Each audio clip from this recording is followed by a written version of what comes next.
Ooh, so a nice, I was going to say a nice slow yin practice, but I guess all yin practices are pretty slow. um, we're going to start in child's pose, and we're going to be here for about 5 minutes, all in all.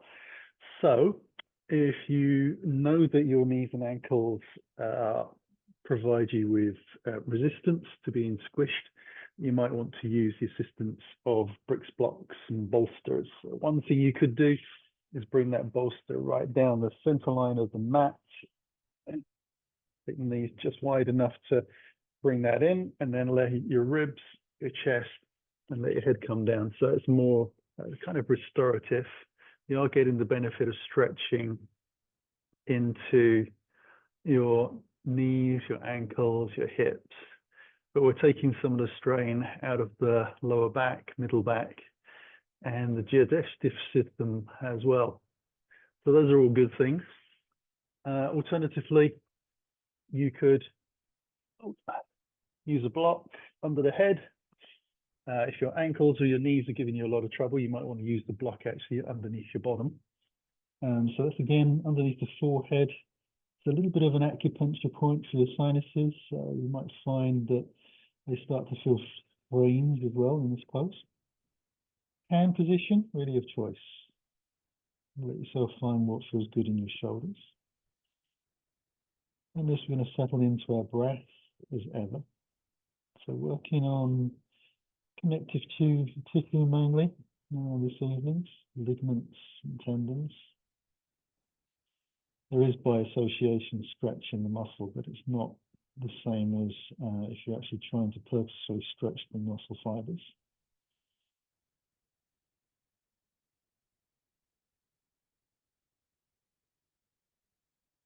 And strangely enough, can feel very comforting if you've spent the day seated, either in a car or against the desk. Also, if you happen to have been standing all day for long periods, anything where you've been sort of stuck in one position.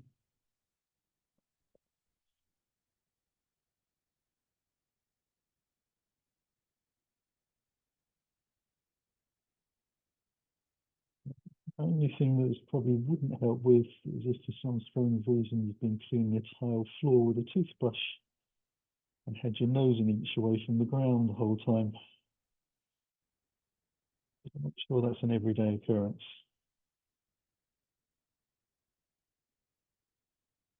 And the breath slow and mellow, and just noticing how the body feels. So aware of the texture of the skin, the muscles, joints.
And we'll let ourselves lift up. So just using the hands to walk in and moving the props out of the way if you've been using them. You'll probably notice immediately as you come up a very strange feeling in the front of your head as the pressure releases. So let that clear before we move into the next posture, which might take a moment or two.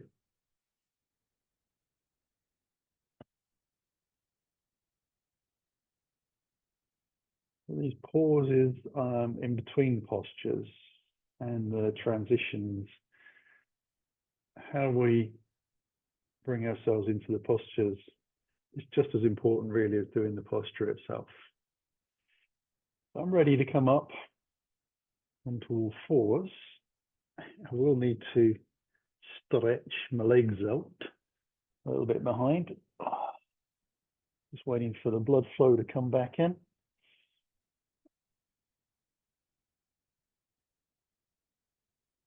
And then we're going to come into melting heart pose, which I don't do very often. So a bit of a change from some of my usual practices. Still going to have the knees underneath the hips, thighs and shins parallel to each other. I'm going to walk the hands forwards and let the chest come towards the ground. And again, you might want to let the head reach to the floor and take some of the strain of your shoulders into your neck. But obviously you don't want to overload your neck too much. So you do want to be able to press down into the hands a little bit. I'm just going to see if we can let the spine sink and relax, which might require you to wriggle around a little bit, moving your head backwards and forwards. We're going to try and keep the legs largely where they were as we approached.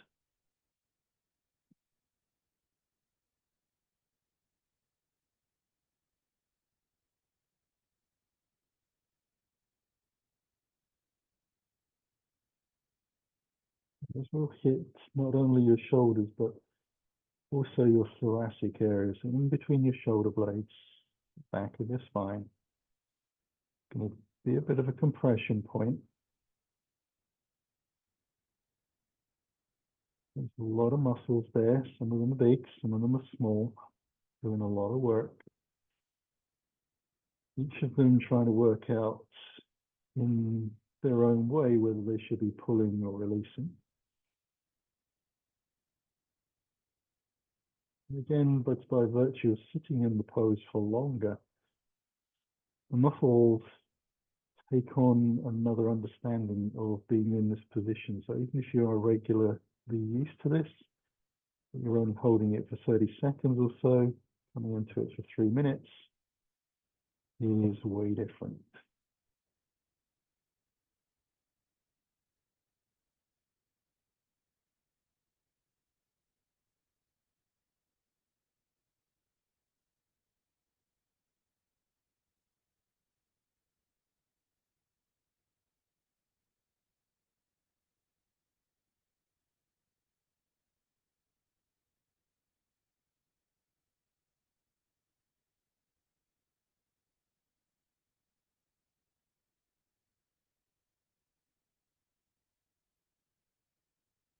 And we'll walk the hands back.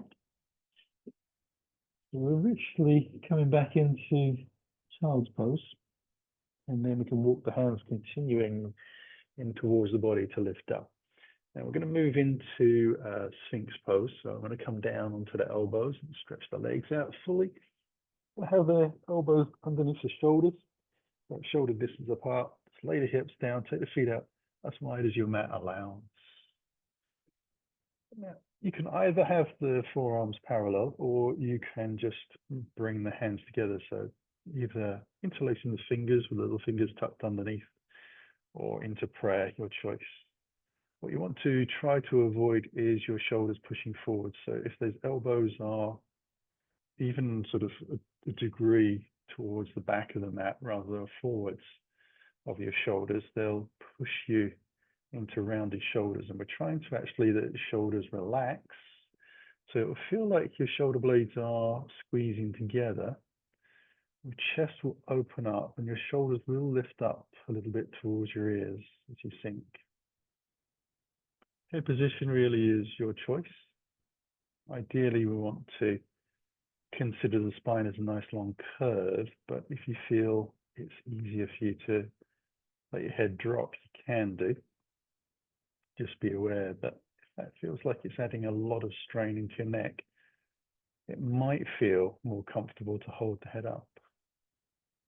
The choice is your practice, and doesn't have to be the same every day. Just because you did it last time doesn't mean you have to do exactly the same each time. You want to try and listen to your body and ask the question. Be a little bit prepared to inquire.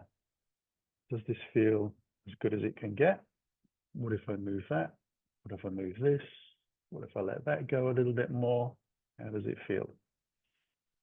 And that way you can kind of be light and playful in the practice.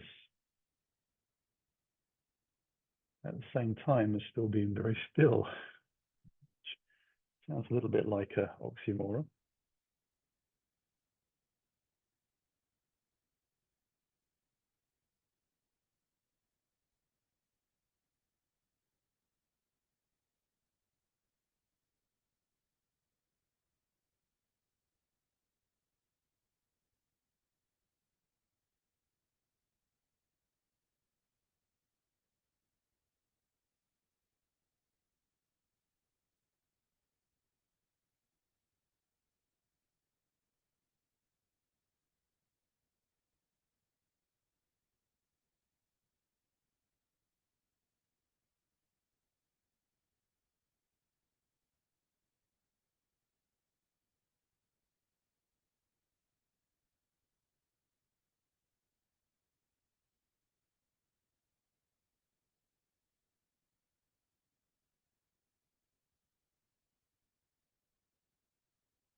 We're going to let ourselves start to move from there.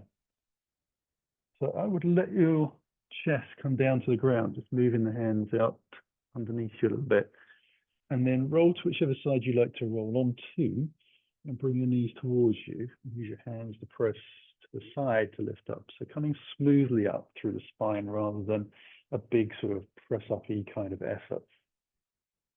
Next posture we're going to do is saddle pose. So we're going to take the flat block. Again, this could be a bolster using the end of it.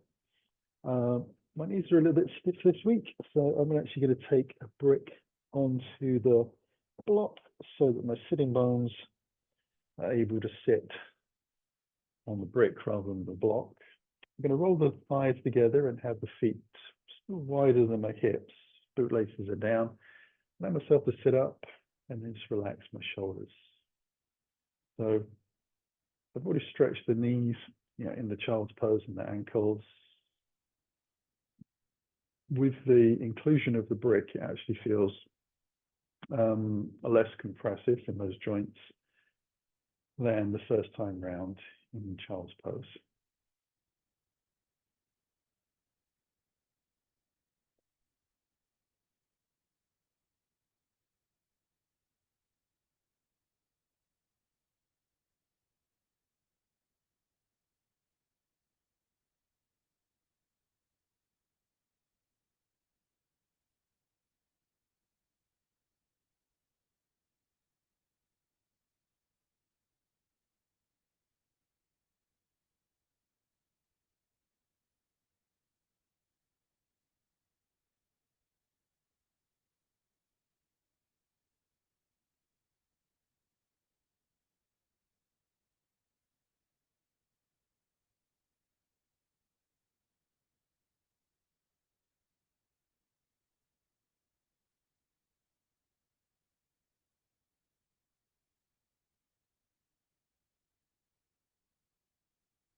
And then we'll let ourselves lift from there. Hopefully, not having taken it quite so deep, a little easier to come out of. Next posture requires us coming down on our bellies again. And feet together. You can have the hands underneath the chin or underneath the forehead, taking the right knee out 90 degrees, chin off to the side of the mat so it's parallel to the line of the mat, toes pointing out, and then let myself sink. And be here for about 3 minutes on this side. And again, because your body sort of opens and softens, your ribs will start to understand that there's a compressive force on them, and they'll start to change shape even though you're breathing in and out constantly. And that means that your shoulders have the opportunity to move around a little bit as well. The feeling will be different. So if it feels like you need to sort of shrug your shoulders out a little bit more, or move your elbows, or turn your head in a different way, allow yourself to follow your instincts.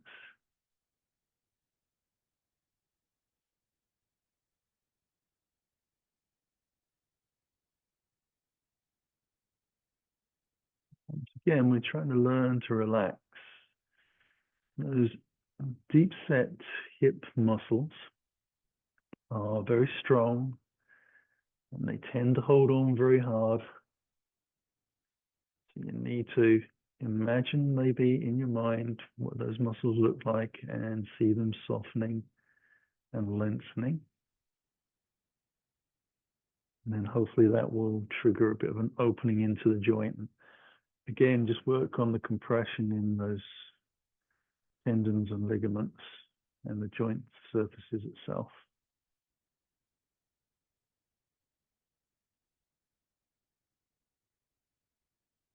Now, if you've not been used to doing this half frog variation, it can be a little bit cramp inducing to start with.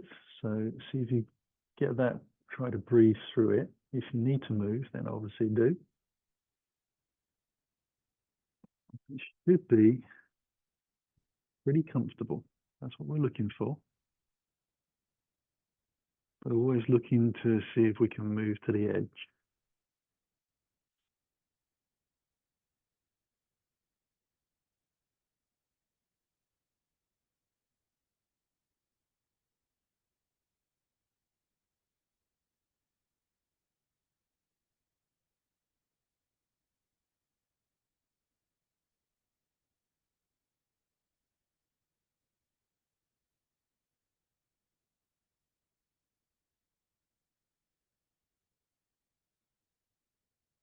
Sliding the foot back on, lancing the leg back out.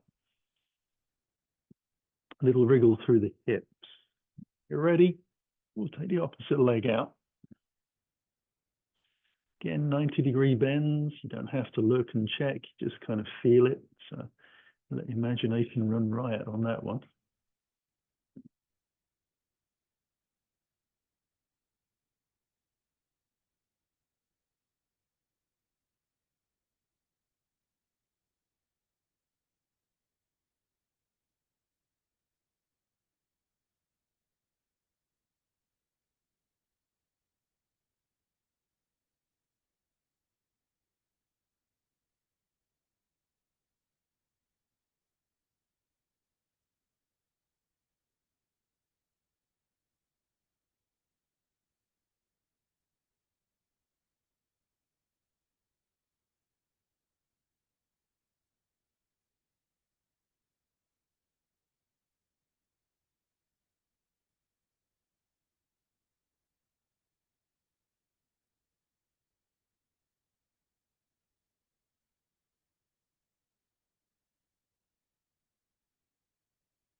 We're going to bring the leg back on, and we're going to actually stay on our fronts. You might want to move a block, if you've got a soft block, towards the front of the mat, where your head currently was. It's a shoulder stretch. We've done them before, and we'll probably do them many times again. We do like them. I'm going to start by taking my left hand out to the side, fully palm down. It's aligned with my shoulder. I'm going to roll gently onto the left side. I'm just going to rest my head on the block so my neck isn't overstretched. So I'm trying to get my chest vertical. And little change from usual. I'm going to take the top leg forwards and bring the foot just in front of my own knee. I'm going to try and have the knee point up towards the sky as best I can, and help actually use this leg to press down onto the foot in front of the knee to push the pelvis back a little bit. And that hopefully will move along the spine and into the shoulder. Get a little bit more opening around the front side of the chest and shoulder.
I'm going to release that leg out,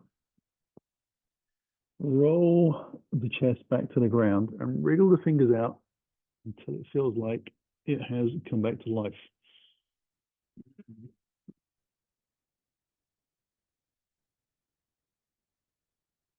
And then I'll move my block over and take the opposite hand out. Roll myself gently onto the side. And again, the top leg comes in, foot in front of the knee, knee high, pressing down a little into the foot.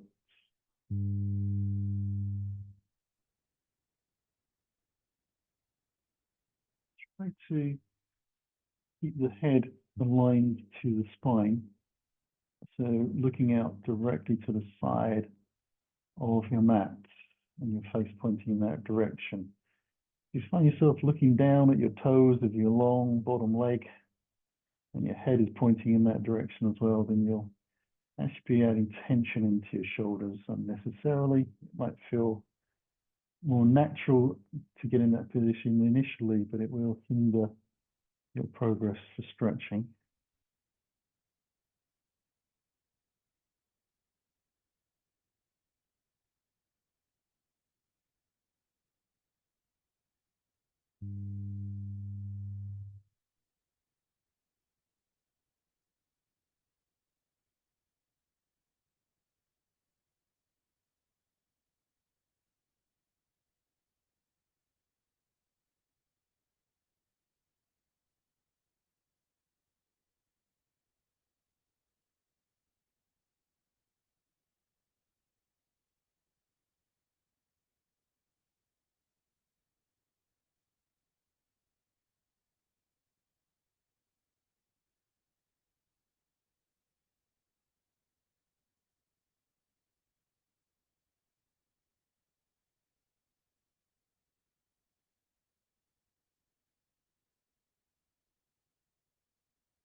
Now we'll also wriggle out to the second side.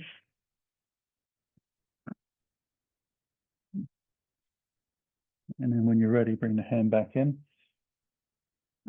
So we're going to take a deeper shoulder stretch here for fans of shoulder stretching. Take the hands forwards, about shoulder distance apart. Allow yourself to lift the elbows off the ground. So you want to just make that shallow enough for it to be comfortable, but to get space. And then we're going to take the left arm across the body underneath out towards the right side. As you lay your chest down on top of that arm, let your right hand walk forwards a little bit, and then begin to slowly walk your hand out to the second side.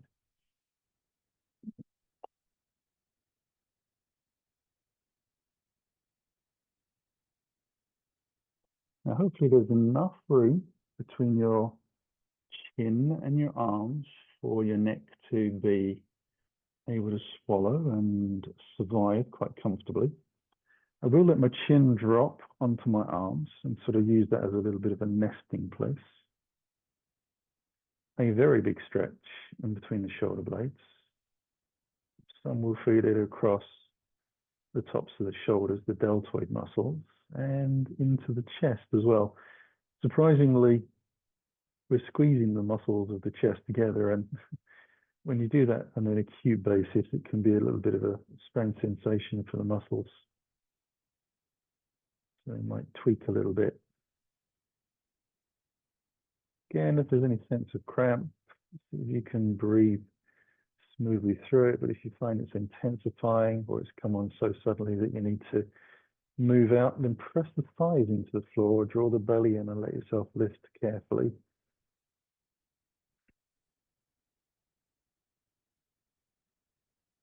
Kind of worth explaining how to get out of this one if you need to quickly, rather than waiting to the actual time when you need it.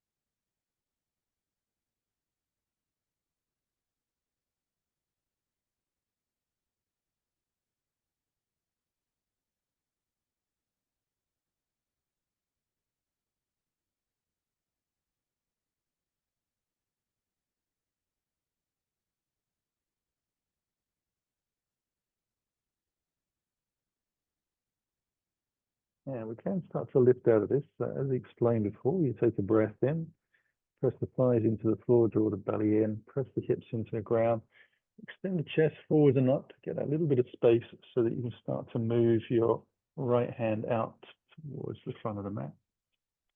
And then walk the hand back in a little bit. So as you press down, your shoulder isn't quite so exposed. And we'll come back up and take ourselves to that second side. So we'll draw the arms the opposite way round. We let ourselves settle a little onto the chest before we walk the hand around.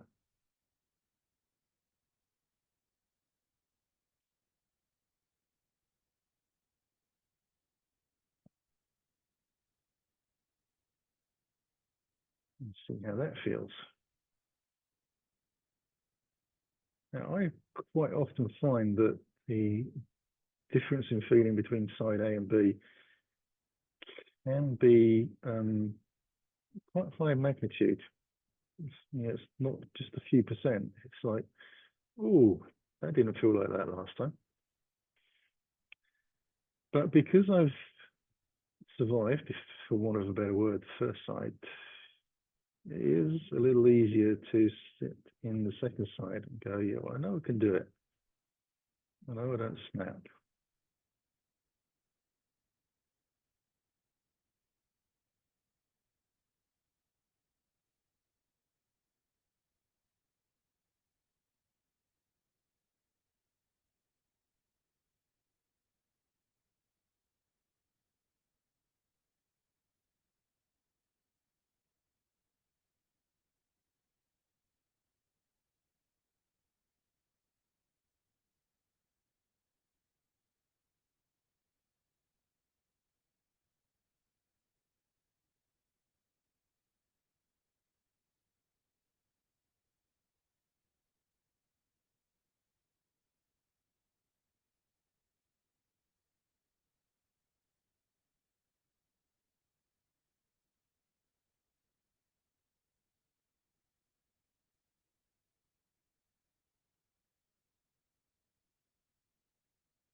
We'll take a little breath from there.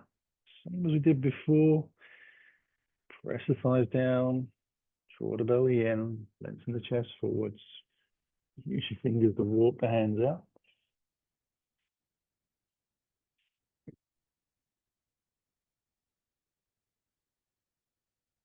Oh, take some interesting things to think about whilst you're there. Now, I'm going to let ourselves lift up again. So just as we did before, rolling onto whichever side you like, and bring the knees in towards, and let yourself slowly lift back up to sitting. We're going to come onto all fours eventually when you're ready. And we're going to take a pose. It's actually in the yin practice called the dangling pose. So it's a bit like a forward bend in that it's standing, but you are going to try to eventually get straight legs. And I'm going to use either a block turned up on end, or you could use 2 bricks if you have them and you feel happy with that as a foundation. So all I'm going to do is take that block out in front, allow myself to lift up on all fours, so it's kind of underneath my shoulders, tap the toes underneath, and let the legs open out just a little bit. Walk the feet in just a little bit, have them parallel and about a distance apart. I'm going to move the block in towards me, and then I'll lift myself up. So I haven't overstrained the legs at this point or my lower back. I'm still bearing weight down onto this block. I'm going to take a breath, allow my head to hang, and then slowly see if I can press the feet to the floor.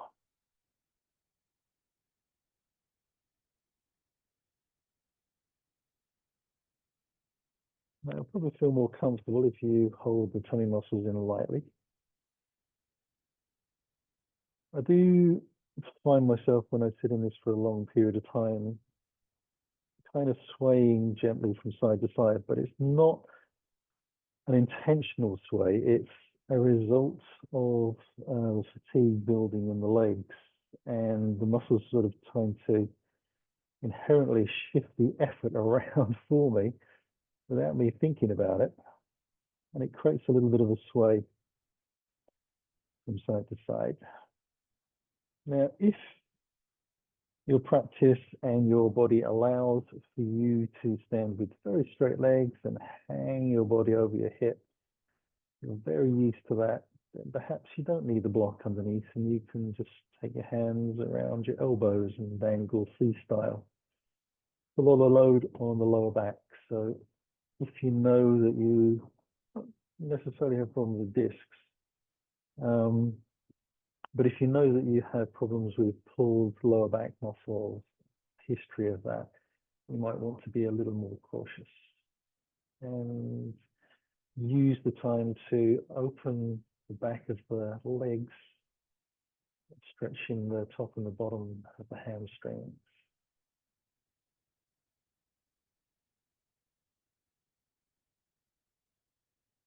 But really up to you how you feel that in your back.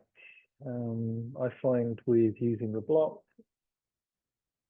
once our bodies acclimatized, the glute muscles and hamstrings have started to open up a little bit. Lower back muscles have started to ease off.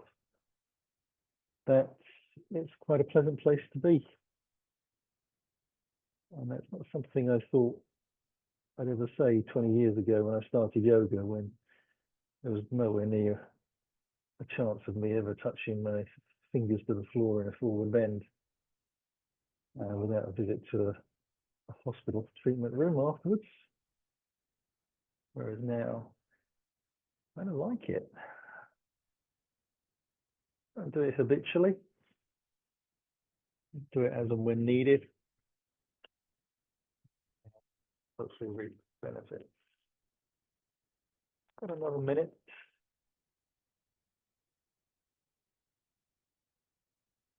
So it gives a nice chance to focus on where you place the weight in your feet.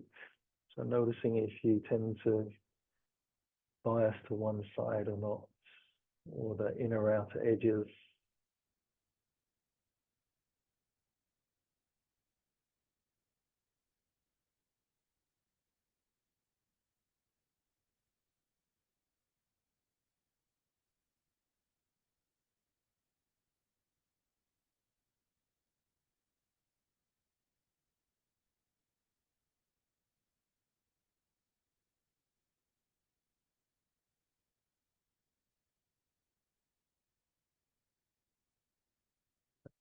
To start coming back out of that. To come out of this, what I'm going to do is soften the knees just a little bit. Take a breath and bring the hands onto the sides as I exhale. Draw the shoulders back gently. And then on the next exhalation, pressing with a combination of hands against the thighs and the legs to lift myself up. And come into mountain pose and just hold that for a moment. Again, this is something you can close your eyes with if you feel comfortable too. Again, when it's held for longer periods, you can get that swaying feeling through the body. So sometimes that can be a little disturbing if you're not kind of informed that it's natural. You've never sort of done it before. Sometimes finding your body does these things by itself can be a bit of a surprise.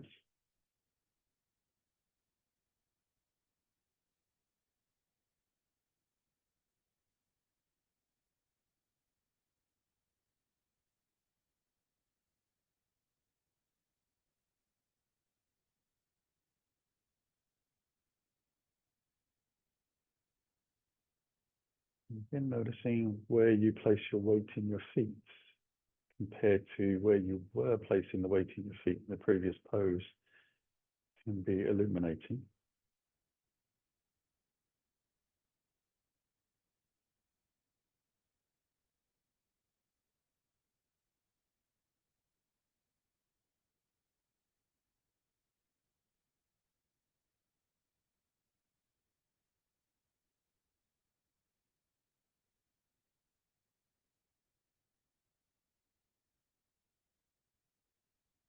And we'll let ourselves just shake out the fingers and open the eyes.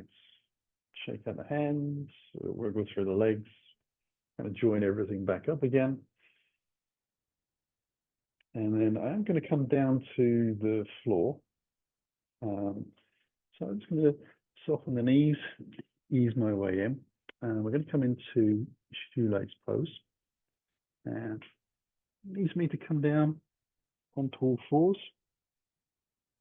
And need to block out to the side. Doesn't matter which side, as long as it's very accessible. Bring the knees together. And then in your own time, you're going to take a breath. And on the exhale, we'll slide the left knee forwards, and then cross the foot over and slide the thighs back on top of each other. Now, sometimes you need to rock a little bit backwards and forwards to get the thighs to sort of mold into each other. And I appreciate it if you've got very bad knees, that is not going to be fun. But you might need to just wrap the mat up a little sort of double thickness under where your knees are going to be. So once you've got your thighs on top of each other, you take your feet out super wide as you can. And again, if you're able to, a little rocking backwards and forwards helps you take a little bit deeper into that.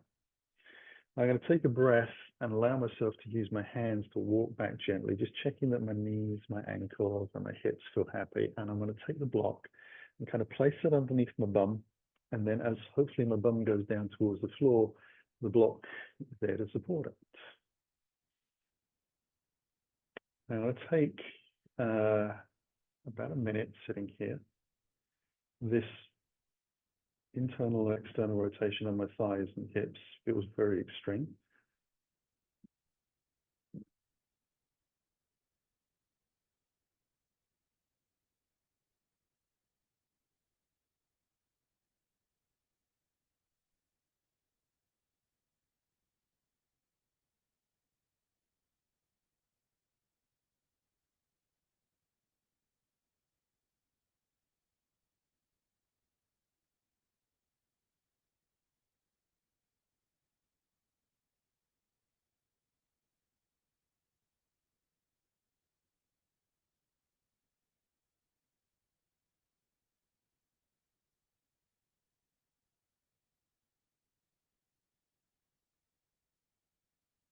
I haven't let myself adjust a little bit. I'm going to turn into a twist. I'm going to move into the direction of that top leg. So for me, I'm turning over towards the right side. I'm just going to use my hand, left hand on that outstretched knee, and my right finger's behind me. Take that into a little bit of a twist.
I'm going to start to clamber my way back out. First thing is to turn to face in front of the mat. Use the fingers underneath to press forwards, just so you can roll, hopefully, off of those legs and untangle them. We'll move the block out to the side again so we can start from a 0 point. Again, you might need to want a little wriggle. And then when we're ready, we'll bring the knees together. This time we're taking the right leg forwards, sliding the foot across. Familiar wiggle back to front, taking the feet out wide. Again, you might sort of end up in a different position on these. Hips can be very different, let alone the history that they've been put through. When you're ready, we'll see if we're able and happy to move back to sit on the block. And come down as gently as we can. And we spend about a minute reviewing the situation. It sounds very professional, but it's a bit of a navel gaze. Just waiting for those hips to soften off a little bit.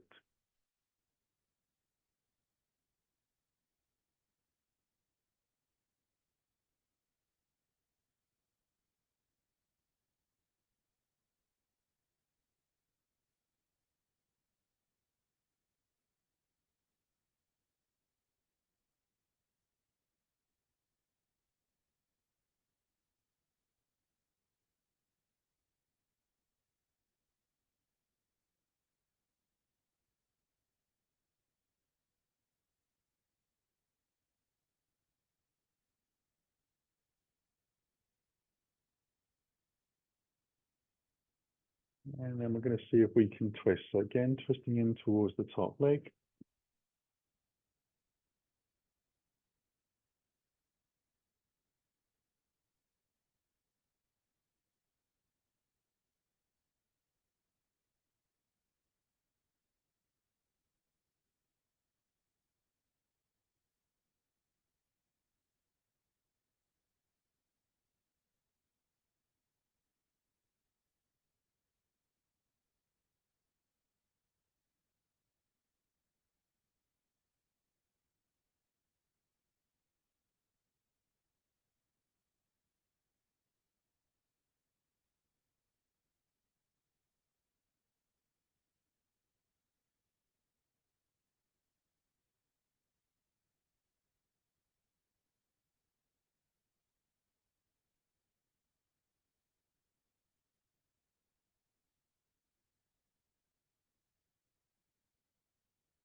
And then we can release. So we can either come out the same way we did before or just untangle the legs if that feels something your legs will cope with. We'll give the legs a little bit of a shake out once they get out in front. And I like to sort of windscreen wiper the legs around a little bit. So just flipping them in and out. You can choose to go, top to bottom or both side to side. You can roll the ankles around different directions, get a little bendiness into the knees as well. So it just gives a little bit of blood flow back into the joints and kind of releases the tension in the hips, because we haven't quite finished with them yet. We're going to see if we can bring the heels into the groin. So it's called heel to heel alignment, and it allows the shins to get very low to the ground. If you're only able to cross your ankles, your knees are always going to be higher, and how far forward you're able to roll is going to be affected by the fact that you're squeezing into your ankle bones. So wherever you are, you want to lift up and then start to hinge from the hips. So the emphasis here is to be cautious not to bend the back. So if you keep your heart pointed out towards the front end of the mat, your head can follow where your heart's pointing, and that stops you pulling too much on the back of your neck. And then you can come down to wherever you get to. Now, for me this evening, onto my elbows is very accessible. Probably could get lower, but I want this to be a bit more restorative than yin. So I'm not going to take it as deep as I could go. I'm going to be a little short of that, knowing that I can feel and just letting it have time to sit.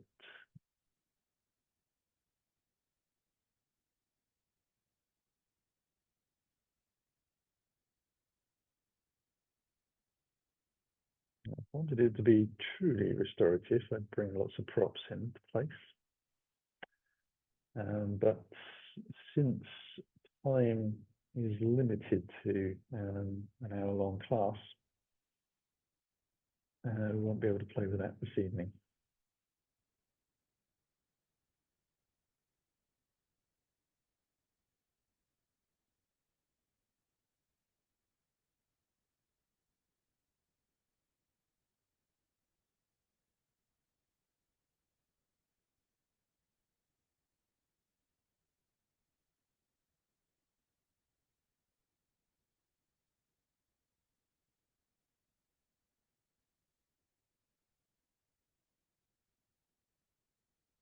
And we'll let ourselves lift slowly back up. We're going to cross the legs the opposite way around. So again, you might want to stretch them out and make a mental note of which leg was in front. And then bring them in the opposite way around. Again, don't worry if you've taken a little longer to come into each different side. That's quite normal. And we have a sort of dominant way of crossing our legs from childhood, and it sort of stays in our body. Slowly walk forwards, see if we get to the same place. Maybe we will, maybe we won't.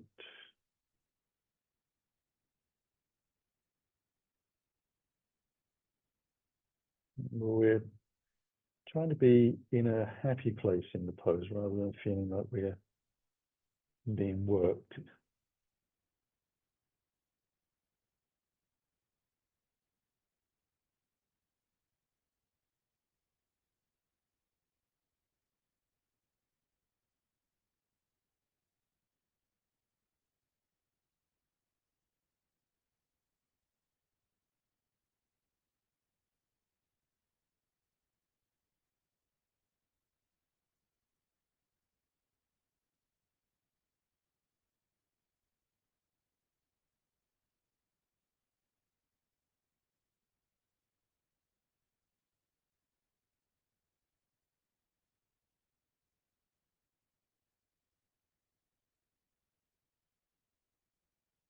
I'm going to ease my way back up from there as well. I'm going to make my way down into Shavasana, or ask the class to do that. I'm actually going to sit in Sukhasana pose, which is a very different way of ending the class, but the radiator is very warm next to me and the floor is very cool, and I would rather sit warm for the last 3 minutes. So if you're able to lie down on the floor and you have a blanket and a cushion, we'll take 3 minutes here, just resting gently with the eyes closed.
If you haven't already, start to breathe a little deeper and allow your fingers and toes to stretch.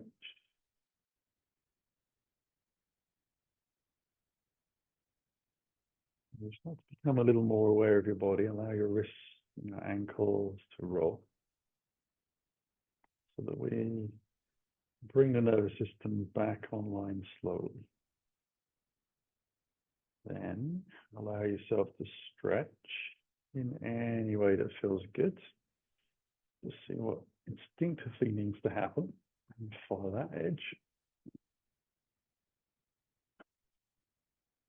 And then if you're on the ground still, just drawing the heels along the ground towards you, one leg at a time. Bring the knees in and take the hands lightly around the shins. Begin to rock a little from side to side as we take the breath in. And timing on the next exhalation that's available, we'll roll completely over to the right side. And let the chest turn over to the right as well, so the hands come underneath easily, and you can push away from the side of the mat with your top arm. Come up on the exhale, back to sitting. Untangle your legs and sit on a prop or sit on the floor, whatever feels good. On the assumption that you've become upright, we'll bring our hands together into a palm of the heart. We'll take a breath in here, closing the eyes, begin to slowly exhale, first letting the chin drop, then the shoulders, feeling the belly drawn to the spine. We can follow the bow to the floor, sealing our practice for the evening. On the inhale, letting the spine grow with that breath until it's easy for the head to lift and the eyes open. Namaste. Thanks very much for joining me this evening, and hope to see you again on the mat soon.